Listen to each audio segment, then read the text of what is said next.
There's a particular kind of wind in Africa. It changes everything in its path. It has drops of tears streaking down its face.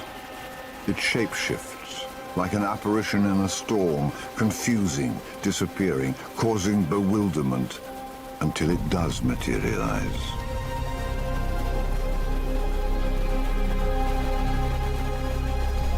Tear-streaked hunters create tension across the plains.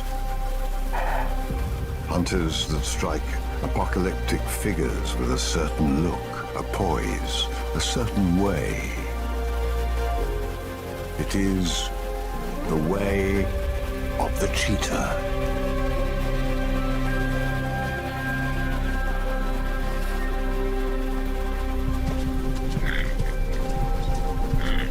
Five male cheetahs stride in. Their way is the way of the wind.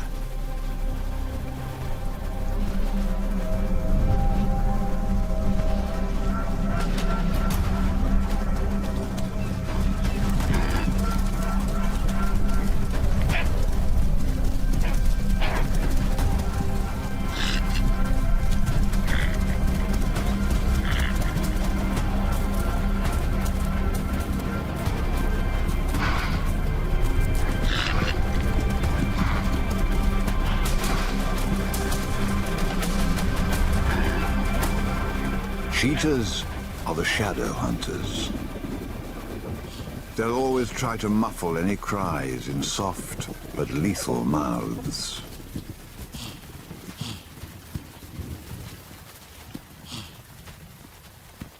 It's hard to keep secrets out here.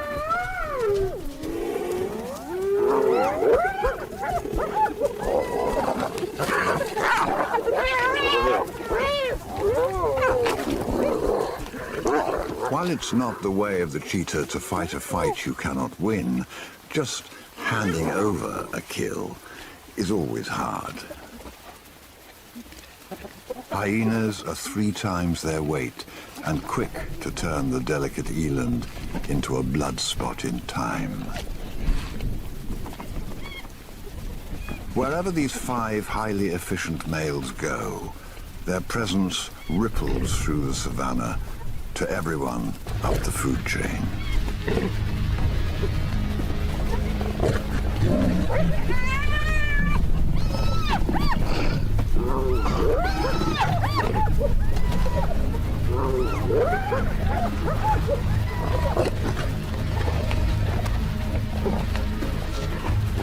In the wake of each success, the danger escalates.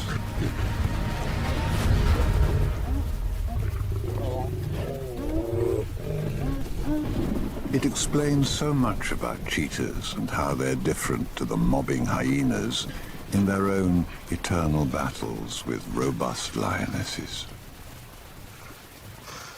Cheetahs just aren't built like that. But this small band of brothers is unique. Their coalition gives them strength in numbers. Their synchrony in all things makes these males extraordinary killers. They can kill and eat fast and move on as perpetual wanderers. They must be careful, though.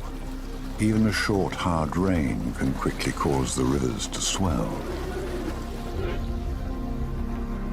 Behind them, the prey has been hunted hard.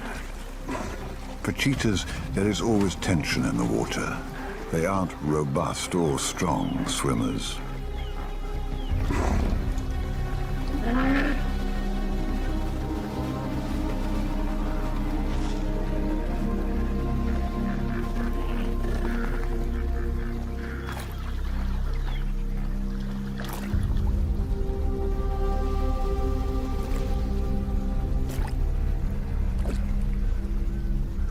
With careful planning, the 5 males find rocky stepping stones that unlocks a gateway to the high ground beyond the rivers.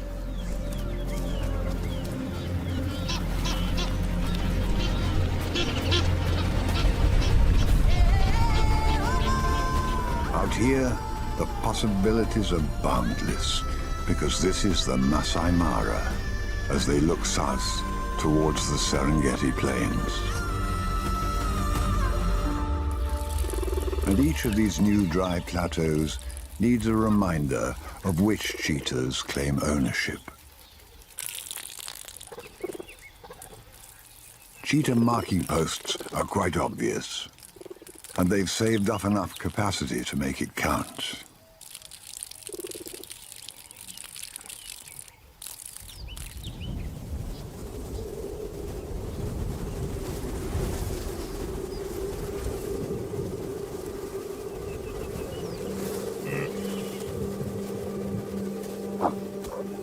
Also on the higher ground, a single female cheetah doesn't have the luxury of a coalition.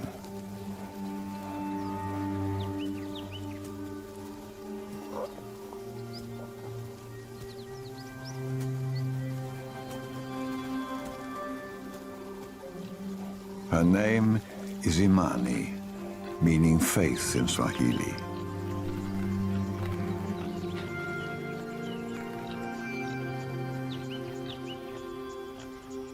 Her way is different.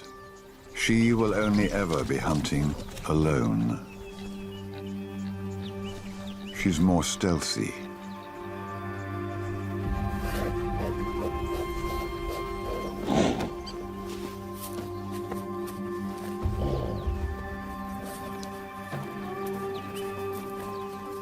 And a lot more vulnerable.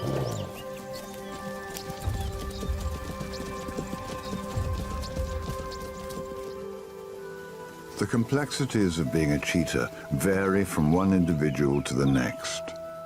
The reason for Imani's risky tactic lies in the dewy grass at dawn.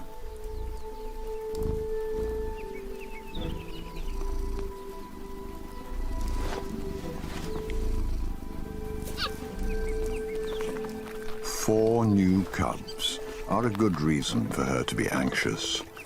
Cheetahs are the smallest of the big cats, the most fragile.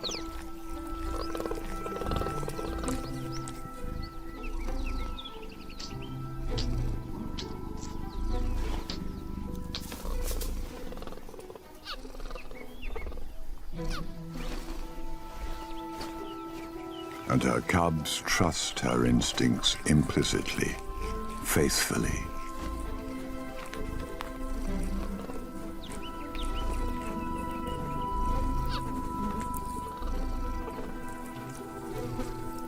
As soon as the cubs are fed to drowsiness, Imani makes her move.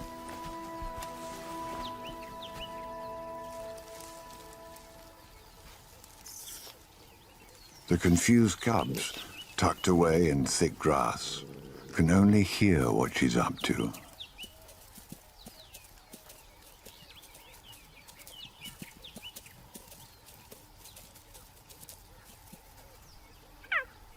The quiet bleat, the bird-like chirp, tells them where to locate her. But from the start, one cub takes a different path.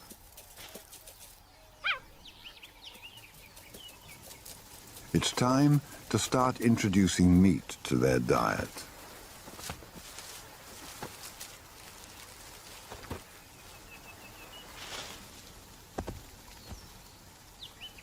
But something's wrong.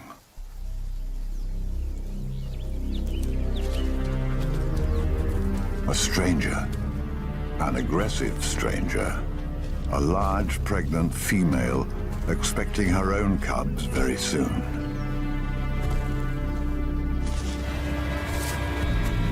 Now, Imani has to make the impossible choice, defend her kill or protect her cubs, and get them out of the focus of those eyes filled with fire. Three of the cubs stand back in fear.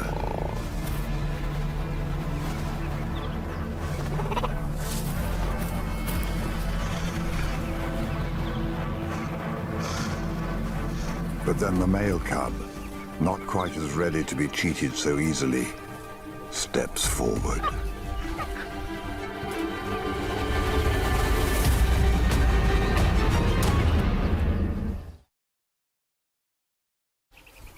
The bold little male is not reading the stranger's body language.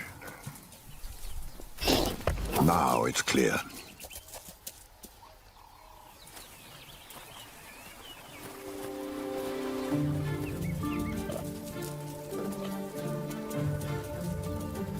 The young male brushes it off for the next adventure, pausing only briefly to harass Imani. Next, he joins in at a slippery tuft to disrupt his siblings' games. To say he's a troublemaker may be too much. They all are. They're almost identical. A reminder that all cheetahs are genetically similar. This has nearly caused their extinction twice in the past.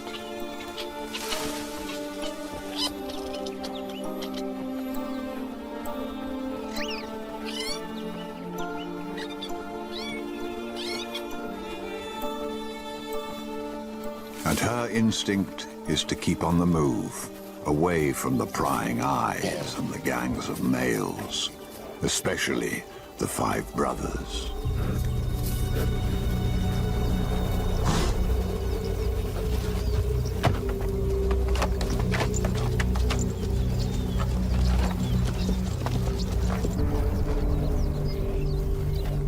The way of the hunt is to appear from where they least anticipate, and to do it fast.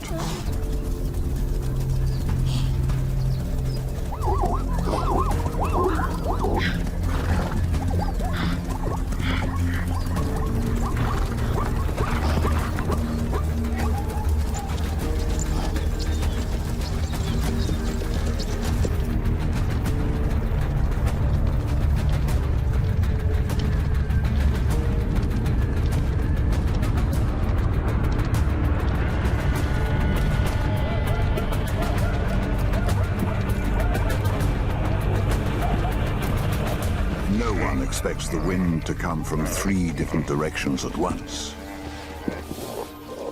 let alone 5.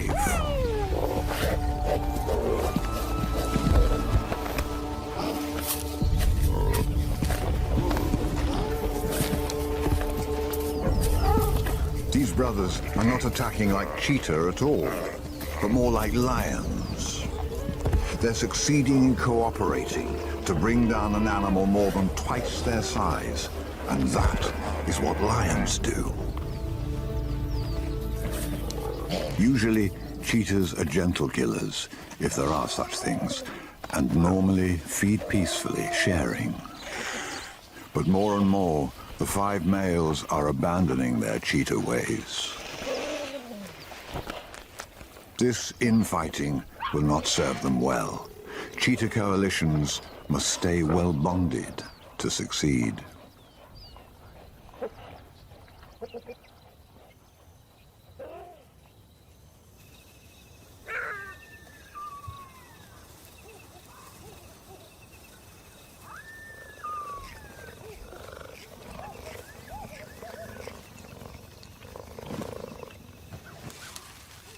Imani has to be careful now, and keep her cubs well hidden from the ever more emboldened males as they patrol, even through the night. These thermal night vision images reveal just how at ease they are in the dark, while she is tense, moving and hiding constantly.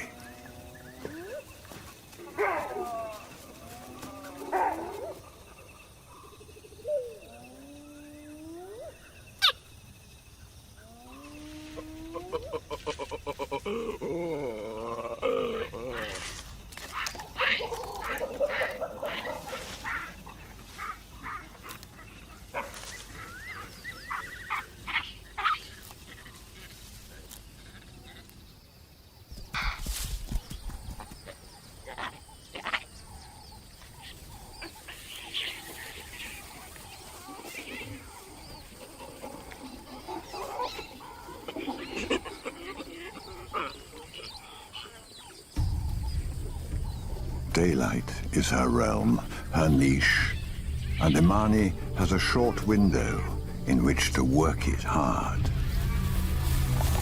Today, she has a Thompson's gazelle fixed in her sights.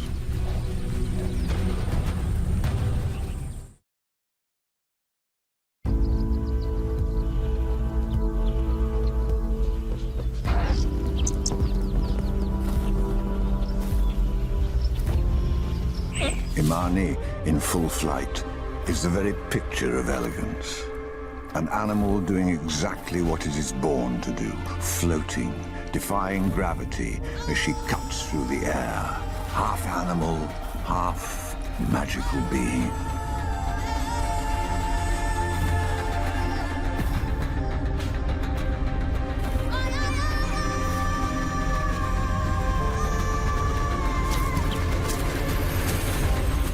Hunting Thompson's gazelle is a real risk, not just because of the sharp little horns, but because of the attention the hunt might attract.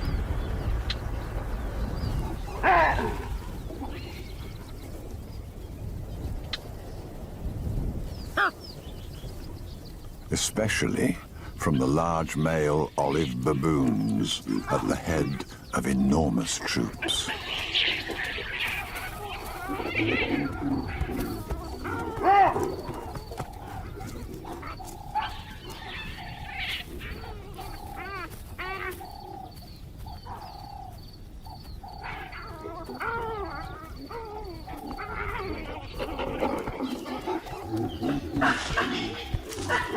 Each male is not much smaller than the cheetah itself, but collectively there is no contest.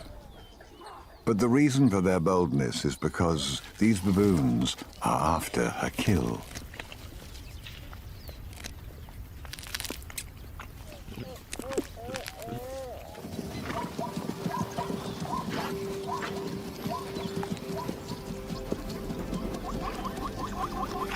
These East African plains dance a dance that unveils many colors and faces in the land of the cheetahs, an ever-changing world that keeps flooding new innocent prey her way. It keeps Imani on her toes.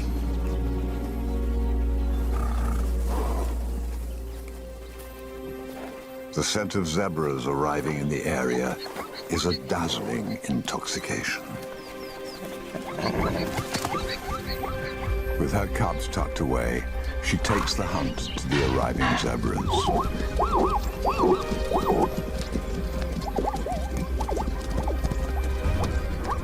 Zebras have evolved to be a visual chaos.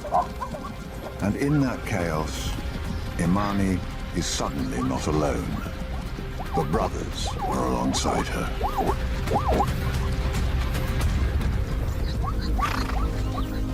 It's time for her to quietly bow out, while the males are focused on the taste of blood.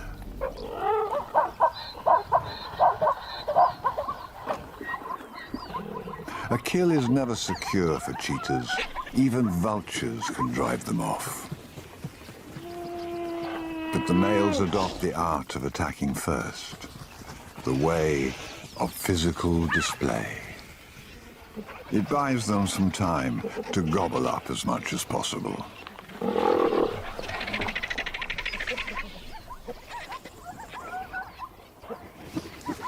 This tactic, a stand against many opponents, is an ancient one.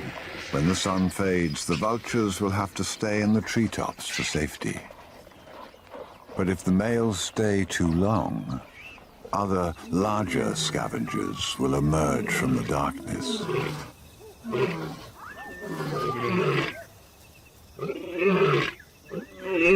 Cheetahs are the only big cats in Africa that can't roar.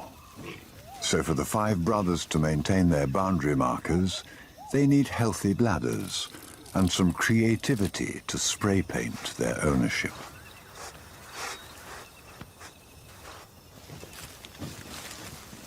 At one of these marking posts, they smell the fresh sign of Imani. It's probably the first indication of who the extra cheetah in the hunt was. And that alone requires some significant group urination therapy. You'd think with all this that they'd need to get to a waterhole to top up. But no, they're on a quest to find her, somewhere in their 30 square miles of territory.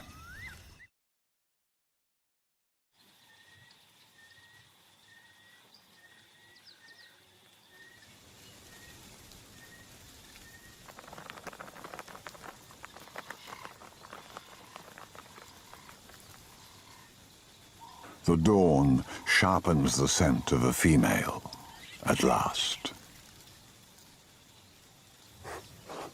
They can smell a female's marking from weeks ago, but today, this is fresh. Their problem is that her scent trail has some obstacles.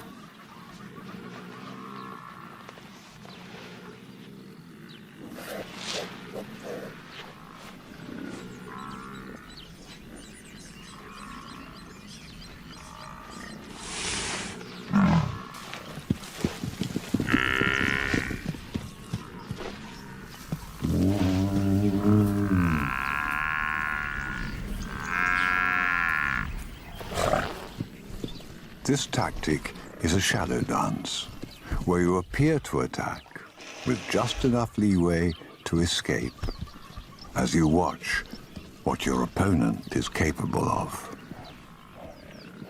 With the confidence of a matador, he knows his flight distance and the terrain, vital knowledge for any warrior. This butterfly-like lightness allows all cheetahs that air of superiority.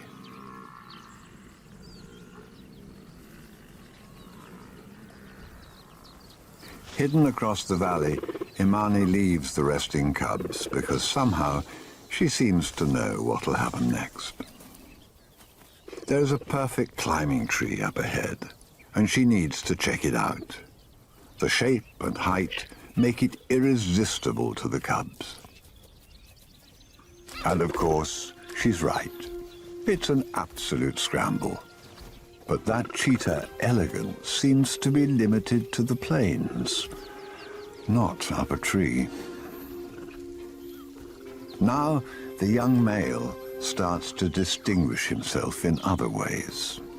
It's not because of his balance, which he happens to be quite bad at. But somehow, he always seems to land on his feet, just. After each embarrassing episode, he seeks comfort at Imani's side. But today, that may be a big mistake. She's right next to the path being cut by the siafu, ants that can deliver fierce, stinging bites, and he is right in their path.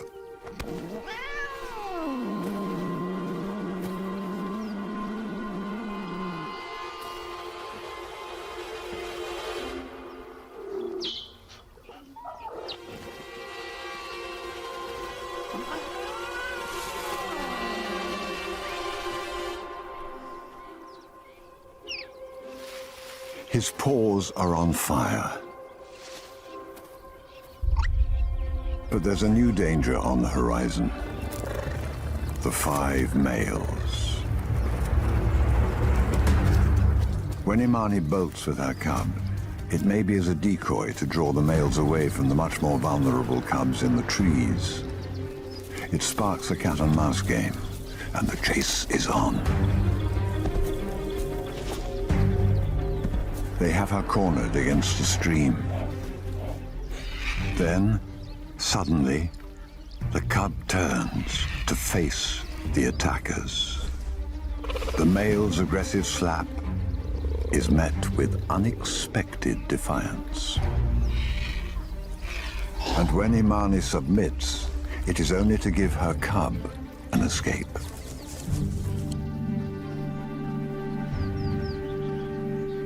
But at the spindly tree, he and the others are witness to a very different side to their mother's character.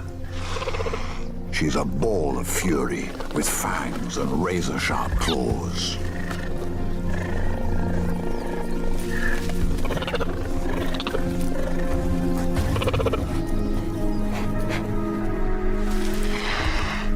He's amped up the tension, and suddenly the males start turning on each other.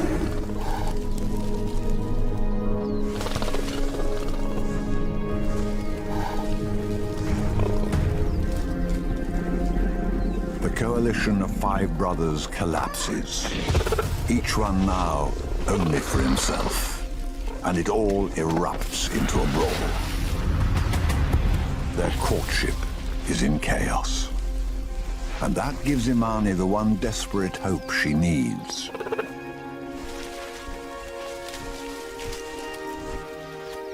With the romance of the moment completely ruined, the bruised suitors agree that this was never going to be a match made in heaven. And they leave for distant pursuits, all together again.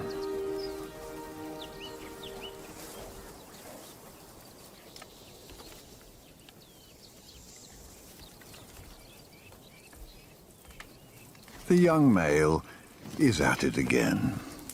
He's struggling with some rear-end issues that started off as a backwards descent.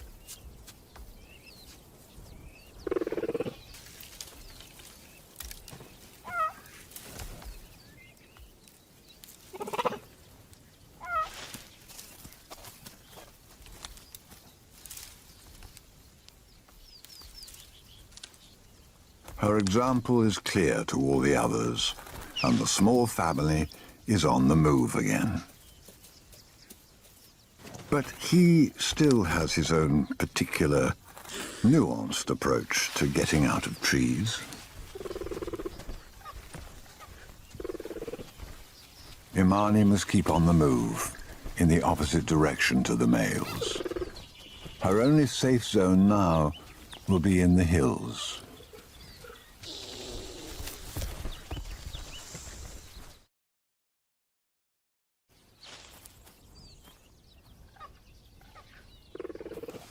The cubs' lives are filled with explosive and energetic play, on and around their loving mother.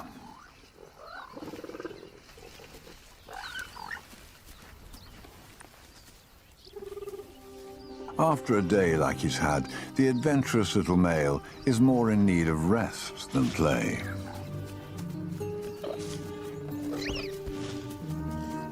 For him, a more sedate day, or 2, is just what he wants.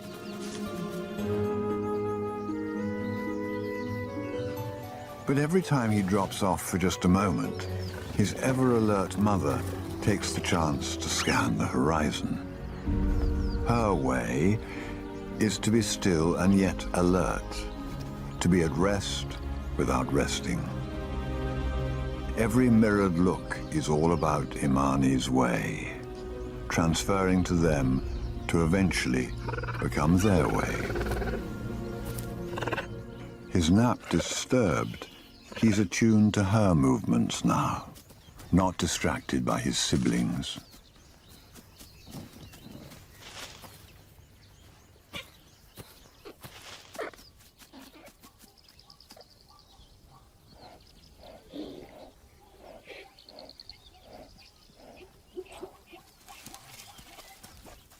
The hunt is on, and he is determined to keep up. She is successful, and now is their long-awaited first taste of meat. The cubs can smell blood, but when they hold back, it's because someone else can smell it too, and that threat confuses them, scares them.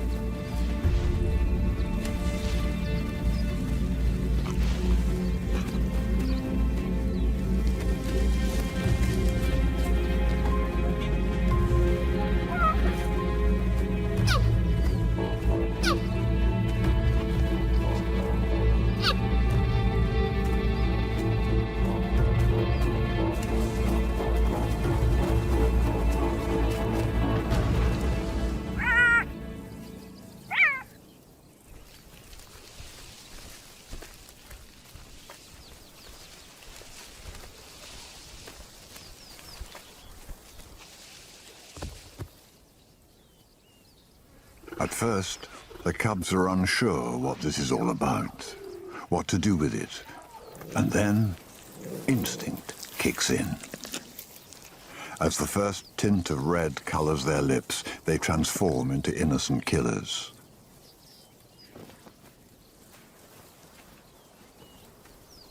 The young male stares down possible prey, feeling he can take on anything now.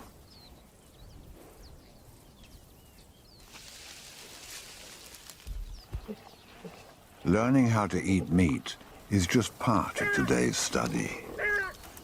It's Imani's response to the jackals that provides the real lesson. On the very next return of the jackals, the bold little male cub tries the technique out for size. It seems to work.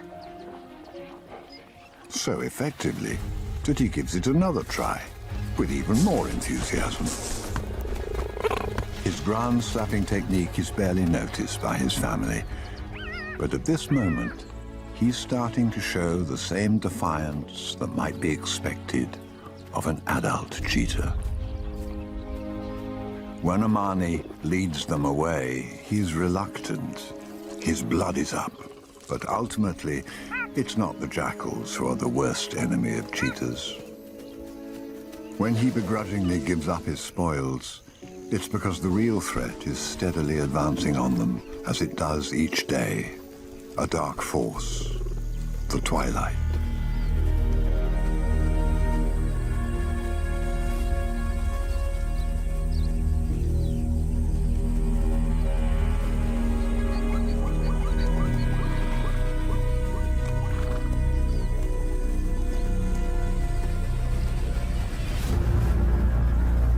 It's that bewitching hour for cheetahs,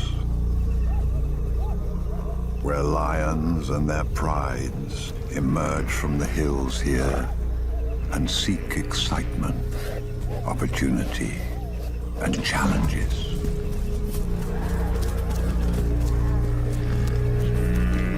These hellish nights just serve to highlight how difficult it is to be a cheetah, with lions to the left, male cheetahs never far behind her, and unknown threats ahead, all with growing cubs at her feet.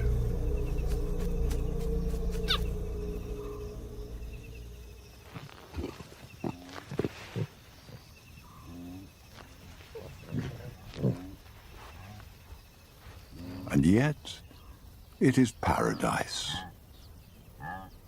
Imani senses something about to change. Something from beyond the horizon. The 5 males sense it too.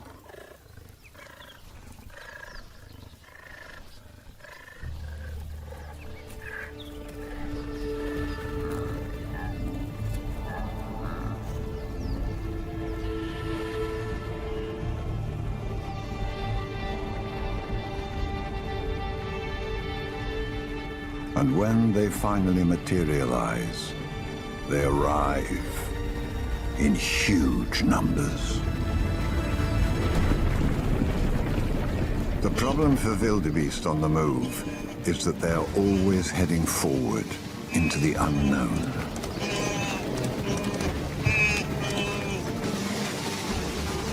But those who are first to the battlefield and await their opponents are at ease and have the advantage. They are artists of deception, pretending to be benign, walking casually as if what lurks under their skins is not important.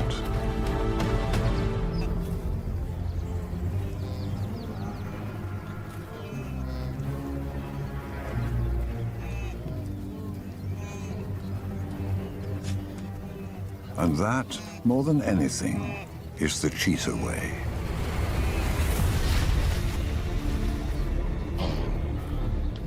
Unleashed at 70 miles an hour, this incredible speed leaves no room for mistakes.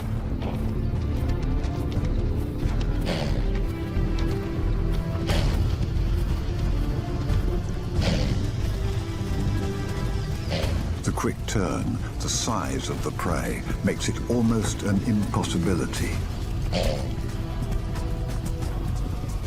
But for this moment in time, nothing else matters, for the predator or for the prey.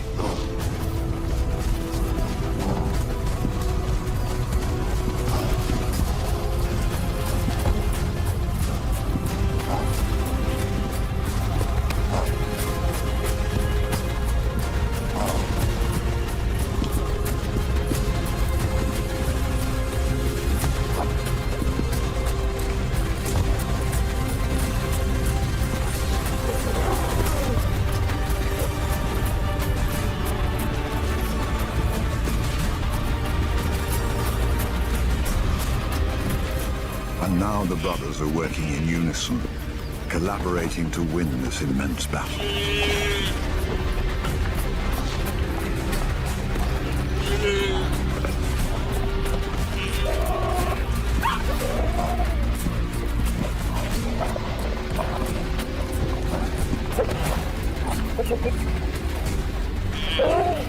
It's hard to know which god selected this wildebeest. Was it random?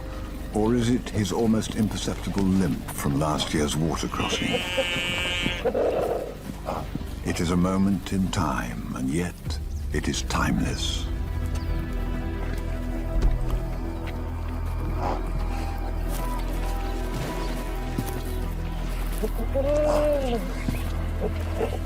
These epic battles for survival are the result of wave after wave of millions of wildebeest that pour into the waiting teeth of the just 7,000 cheetahs left on the planet.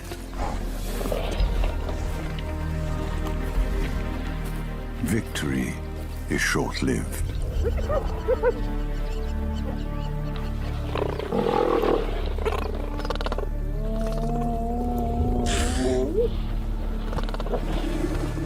Now, each takes turns in defending their meal, while the other four feed up, before the hyenas can get the true measure of their strength or weakness.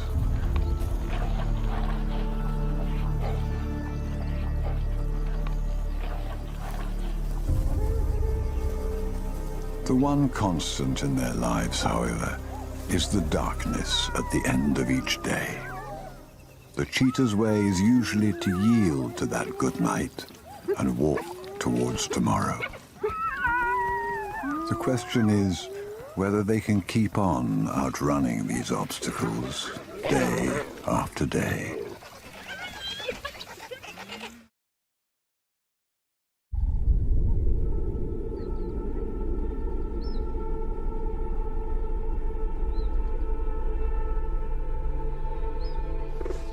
By the next season, Imani is still surviving, and success for her means bringing up at least some of her cubs. But she's lost one. One of the survivors is the curious young male. As he grows, he becomes even more intrigued by everything that moves. The secretary bird's display of an early summer courtship grabs his interest. To those engaged, it's a subtle and complex dance. But for the cubs, it's an irresistible curiosity. Still timid, they're as inquisitive as all young cats.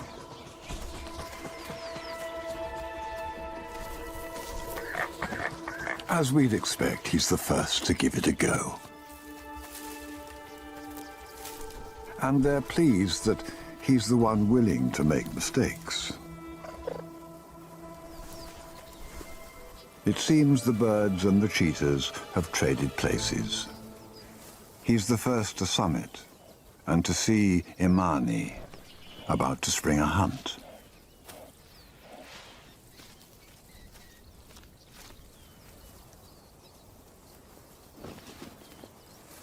He and the other cubs have watched her do this dozens of times in the last few months. It's an enviable ability she has, that they are yet to learn.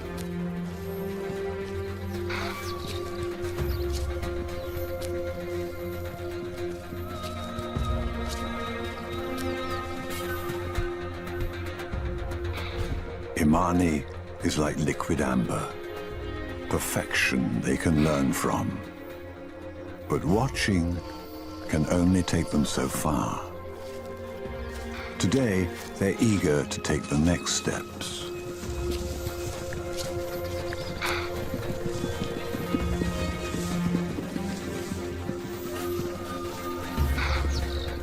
It's time to graduate from obedient pupils to participants.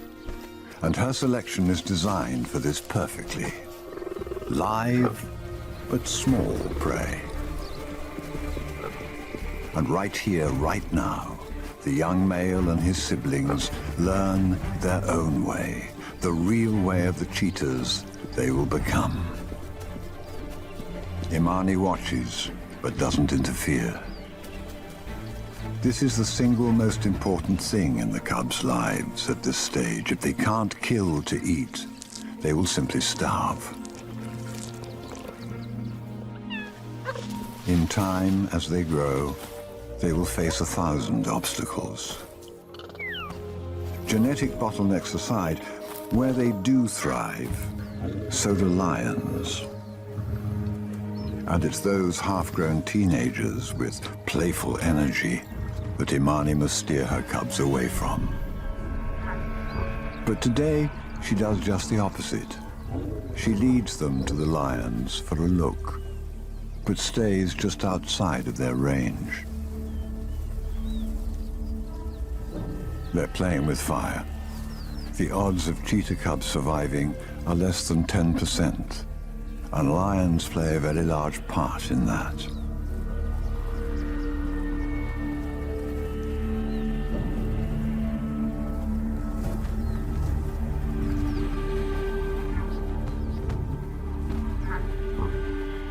It's a vital lesson for Imani's adventurous male cub, because he won't always have her at his side. For him, the biggest threat in the future will not be lions, though. As the cubs grow and form new coalitions, they'll need prey to hunt on gracile legs. Tactics that make best use of claws, ready to jab into the ground or propel them at the fastest speeds of any animal on Earth. And to fly like the wind, with a delicacy unrivaled on these plains.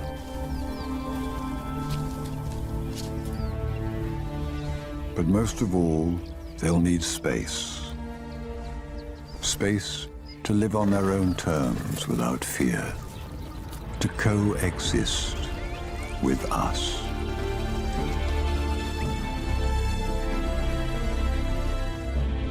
Without that, the young male's future, after he finally leaves his mother to find his own way, will be uncertain. And those dark tears on his face would be our collective tragedy. But that, let us hope, will not be our way.